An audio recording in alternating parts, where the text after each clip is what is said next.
நமக்கு ஏன் மூட்டு வலி, இந்த மூட்டு தேய்மானம் இதெல்லாம் ஏன் வருது அப்படின்னா, இடுப்பு வலி ஏன் வருது அப்படின்னா, நம்ம அதுபோல் உடல் பருமன் எல்லாம் ஏன் வருது அப்படின்னாக்கா, நாம் வந்து நடக்கக்கூடாதுன்னு நினைக்கிறோம். நடக்கக்கூடாதுன்னு நினச்சிக்கிட்டு கஷ்டப்பட்டு நடக்கிறோம். வாகனத்தில் போகணும் அப்படிங்கிற ஆசை. வாகனத்தில் போனால், ஒரு வண்டியில் போனாக்கா, காரில் போனால், பஸ்ஸில் போனால் அது பெருமையாக நினைக்கிறது, பெருமையாக பேசுகிறது. அதில் நடந்து போகிறதுக்கு நம்ம கூச்சப்படுறோம். நடந்து போகிறத நம்ம பெருமையாக நினைக்கல. அப்புறம் வந்து ஒரு தேவைக்காக நம்ம வந்து நடக்கிறதே கிடையாது. நடைப்பயிற்சின்னு சொல்லிவிட்டு 1 கிலோமீட்டர் போவாங்க, 2 கிலோமீட்டர் போவாங்க, 4 கிலோமீட்டர் கூட போவாங்க. ஆனால் ஒரு கடத்தருவுக்கோ, ஒரு வேலைக்காகவோ, ஒரு ஆஃபீஸ்க்காகவோ யாருமே நடக்க மாட்டாங்க. அதை ஒரு கூச்சமாகவே நினைக்கிறது. இதுதான் மூட்டு வலிக்கு காரணம். ஏன்னா நீங்கள் ஒரு தேவைக்கு நடக்கும்போது தான் நீங்கள் வேக வேகமாக நடப்பீங்க. அவ்வளோ உற்சாகமாக இருக்கும். அதுவே நீங்கள் நடைப்பயிற்சிலாம் போனால் வேகமாகலாம் நடக்கிறதுக்கு வராது.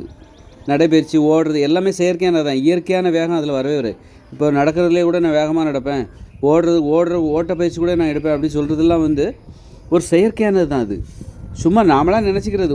அங்கே ஒன்றும் நீ வேகமாக போகலைன்னா அங்கே என்னதும் கேட்க போகிறாங்களா? எதுவும் கேட்க போகிறதில்ல. நாமளாக நினச்சிக்கிறது நான் வேகமாக நடப்பேன். அல்லது நிறைய பேர் பார்த்தா ஸ்லோவாக தான் நடப்பாங்க. சிலர் கடமைக்கு நடப்பாங்க. ஆனால் நீங்கள் ஒரு தேவைக்கு நடந்து பாருங்கள். அப்போ தான் தெரியும். வேகமாக நடப்பீங்க, உற்சாகமாக நடப்பீங்க, ரொம்ப தூரம் நடப்பீங்க. இப்போ என்னால் 10 கிலோமீட்டர் ஏன்னா அனுபவத்தில் சொல்கிறேன். நான் பல வருஷமாக வந்து தனியாக நடைபயிற்சி சும்மா 1 கிலோமீட்டர் 2 கிலோமீட்டர் போகிறதுக்கே ரொம்ப கஷ்டப்பட்டு தான் நடப்பேன்.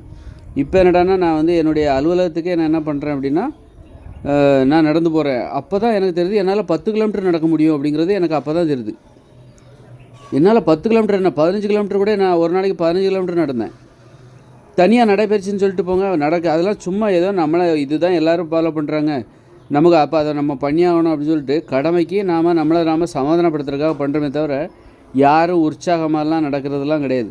உற்சாகமாக வந்து நடைபயிற்சி நடக்கிறதுலாம் சும்மா ஒரு ஆக்டிங் தான் அது. அதனால் வந்து நடைபயிற்சியிலே வந்து எதுனா கேஷுவலாக சும்மா சாயந்தர நேரத்தில் மெதுவாக நடக்கணும். அதுதான் அது. அதில் வந்து உடற்பயிற்சி, உடலுக்கு பயிற்சின்லாம் ஒன்றும் கிடையாது. தனியாக போகும்போது உங்களுக்கு மனசு நல்லாயிருக்கும். தனியாக போயிட்டு தனியாக வரும்போது தெளிவான முடிவு எடுப்பீங்க. அதுதான் அந்த நடைபயிற்சியோட பலனை தவிர உடலுக்கு உண்மையான நடைபயிற்சி இருக்குல்ல, தனியாக போயிட்டு வர்றது, அதில் எந்த வித நன்மையும் கிடையாது. அதாவது சும்மா தான் போகணும். அப்போ உண்மையான நடைபயிற்சி எதுன்னா, நீ உங்கள் தேவைக்காக நடங்க.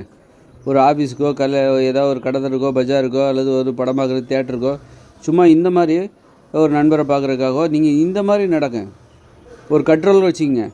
காலையில் ஒரு நாளைக்கு சாயந்தரம் 5 மணிக்கு மேலே தான் நான் 2 வீலர் எடுப்பேன். அதுக்கு கீழே நான் வாகனத்தையே பயன்படுத்த மாட்டேன். என்னுடைய அனைத்து வேலைகளுக்கும் நான் நடந்து தான் போவேன் அப்படின்னு சொல்லிட்டு சில விதிவிலக்குகள் இருக்கும். ரொம்ப தூரம் போக வேண்டியிருக்கும், 20-30 கிலோமீட்ரு ஆஃபீஸ் வேலையாக. அப்போ நம்ம நடந்து போக முடியாது. அந்த மாதிரி அதாவது நம்ம அப்படி இப்படி டெய்லி ஒரு 10 கிலோமீட்டர் கண்டிப்பாக நடக்கணும்பா. ஆனால் ஒரு தேவைக்கு நடக்கணும் அப்படிங்கிறதுல உறுதியாக இருக்கணும். அதில் தான் நீங்கள் வந்து வேகமாக நடப்பீங்க. உங்களுக்கே ஆச்சரியமாக இருக்கும். உங்களால் 10 கிலோமீட்டர்லாம் நடப்பீங்க. ஏன்னா நான் என்னுடைய வாழ்க்கை விஷயம் தான் சொல்கிறேன். 2-3 கிலோமீட்டர் நடக்கிறது தொடர்ச்சியாக நடக்கவே மாட்டேன். ஒரு வாரம் போவேன், ரொம்ப சிரமப்பட்டு தான் நடப்பேன். இப்போ பார்த்தா என்ன ஆகிப்போச்சு அப்படின்னா, ஒரு தேவைக்காக கடத்தருக்கோ அல்லது வேலைக்கோ அங்கே எங்கே போகிறதுக்காகவே நடந்து போகிறேன். நான் 2 வீலர் வேறு ரிப்பேர் ஆகிடுச்சு, நடந்து தான் போயாகணும். அப்படிங்கும்போது தான் எனக்குள்ளே அவ்வளோ ஆர்வம். என்னால் 10 கிலோமீட்டர் நடக்க முடியுது. ஒரு நாள் 15 கிலோமீட்டர் நடந்தேன். 15 கிலோமீட்டர் என்னால் நடக்க முடியுமா? எனக்கே தெரியாது இந்த விஷயம். அப்போ ஒரு தேவைக்காக நடக்கும்போது தான் அதெல்லாம் அதுவும் வேகமாக நடக்கிறேன். கொஞ்சம் கூட எனக்கு சோம்பேறித்தனமே இல்லை.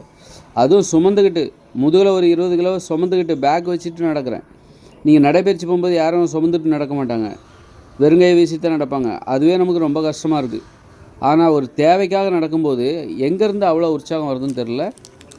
அப்போ நீங்கள் வந்து தேவைக்காக நடந்தீங்கன்னா உங்கள் மூட்டு, கால், இடுப்பு எல்லா பிரச்சனையும் சரியாயிடும். ஏன்னா நம்ம தேவைக்கு நடக்கக்கூடாது. சும்மா நடைபயிற்சி வேணால் நடக்கவே கூடாதுன்னு நினச்சிட்டு இருக்கோம். நடக்கதா இருந்தால் தனியாக வேணால் நடைபயிற்சின்னு தனியாக வச்சுக்கலாமே தவிர ஒரு தேவைக்கு நடக்கவே கூடாதுங்கிற எண்ணம் நம்மக்கிட்ட இருக்குது. உழைக்கவே கூடாதுங்கிற எண்ணம் நம்மக்கிட்ட இருக்குது. அதனால தான் வந்து நம்ம உடம்புல நோய் வர்றதுக்கு காரணமே அது.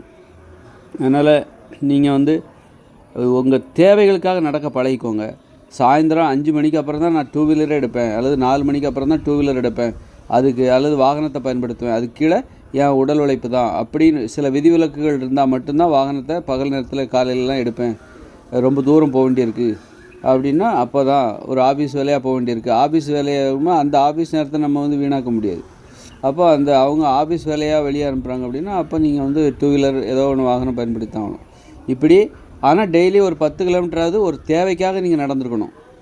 அது அது நீங்கள் நடக்கும்போது ரொம்ப ஈஸியாக இருக்கும். அது உங்கள் உடம்பில் உள்ள எல்லா பிரச்சனைகளையும் சரி பண்ணும். உங்கள் உடம்பில் உள்ள மூட்டு வலி, இடுப்பு வலி, உடல் பருமன், அப்புறம் வந்து உணவில் பலவீனமாக இருக்க எல்லாமே சரி பண்ணிடும். சரி பண்ணி உங்களை ஆரோக்கியமானவராக மாற்றிடும். சாதாரண விஷயம் இல்லை, அனுபவத்தில் சொல்கிறேன்.